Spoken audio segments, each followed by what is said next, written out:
cílem vaší cesty je Posvátná hora. Míšo, ty o tom můžeš prozradit víc asi?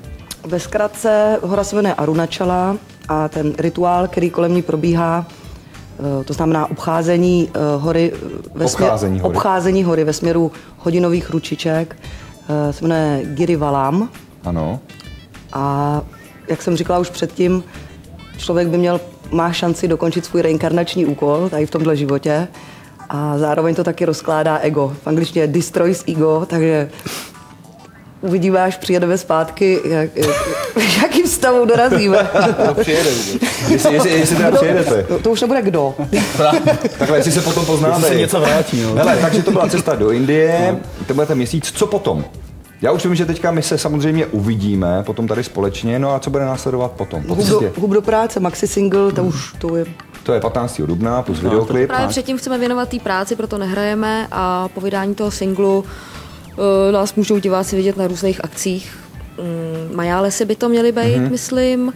Mezi ploty Bohnice, Rock for People, Malá Skála tradičně, potom Rock for Churchill, no prostě ta klasika. Já ti ušetřím starosti, Monolo. Důležitá informace jsou webovky, webová stránka vaše, kde jsou veškeré informace pro vás, které jsou webovky.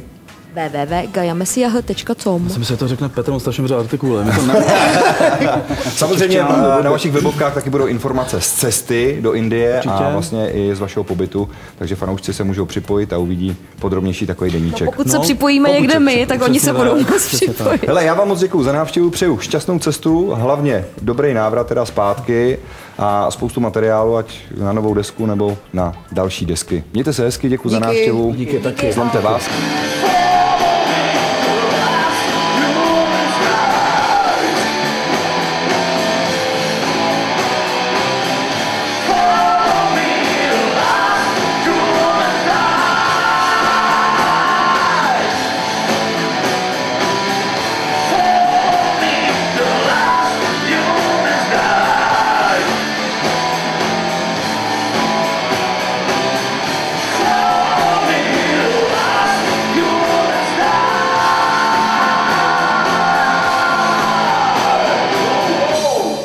Tohle je strašný ksicht.